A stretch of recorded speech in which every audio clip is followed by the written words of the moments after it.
बच्चों, let's see this question. This question says, assertion, pollen grain exine has prominent aperture called germ pore. Reason, pollen tube comes out through germ pore.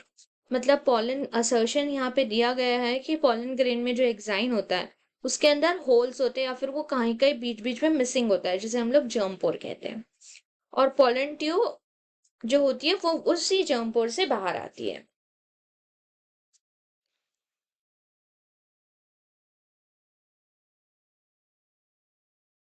Key concept for this question is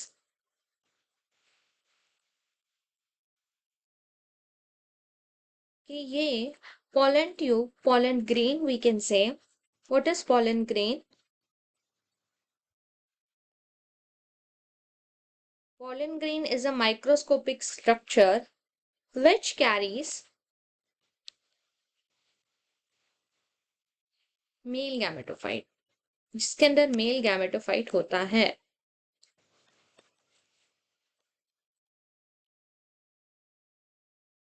उसे हम लोग pollen grain कहते हैं. तो pollen grain का अगर हम लोग स्ट्रक्चर देखने जाए, इट इज लाइक दिस.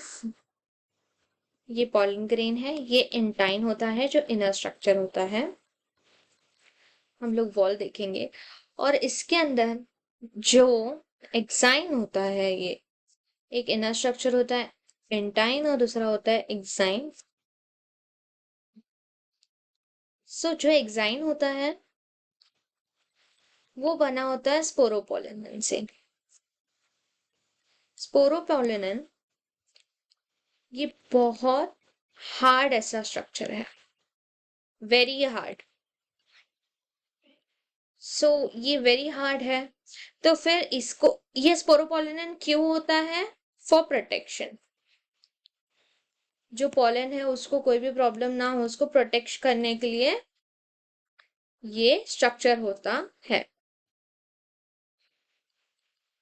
सो अगर ये स्ट्रक्चर पूरा कंटिन्यू रहा तो इसको ब्रेक करके तो गैमेटोफाइट पॉलन ट्यूब बाहर नहीं आ सकती.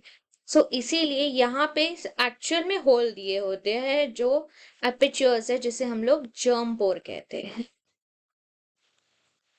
सो लेटर ऑन व्हाट हैपेंस कि इसी जर्म पोर में से पॉलन ट्यूब बाहर आती है.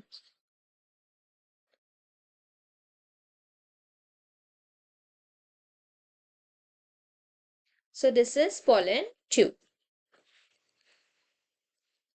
और जो मेल गैमेटोफाइट है वो फीमेल गैमेटोफाइट के तक पहुंचता है. सो हाँ, यहाँ पे जो फर्स्ट असर्शन दिया गया है कि pollen grain exine has prominent aperture germ pore, तो हाँ जर्म पोर है. हमने अभी देखे वो जर्म पोर क्यों है, क्यों तो स्पोरोपोलिन बहुत हार्ड मटेरियल है और वो हार्ड मटेरियल से पास आउट नहीं हो सकता, इसीलिए पॉलन ग्रेन में ये जर्म पोर दिए जाते हैं.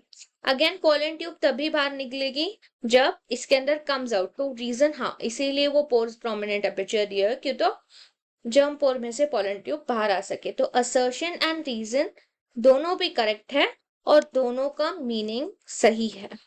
So the thing is both assertion and reason are true. तो इस वाले क्वेश्चंस में कंफ्यूजन हो सकता है यहाँ पर, तो यहाँ तक मार्क कर लेना है कि हाँ ये ट्रू है, both assertion and reason true है. यहाँ पे नॉट करेक्ट और करेक्ट पे बहुत ध्यान देना है.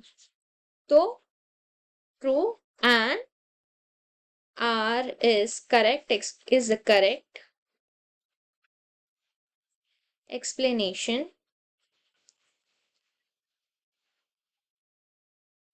ऑफ ए का बिल्कुल सही एक्सप्लेनेशन ये दिया हुआ है. So our final answer is option A. Both A and R are true and R is correct explanation of A. Hope you understand it well. Best of luck.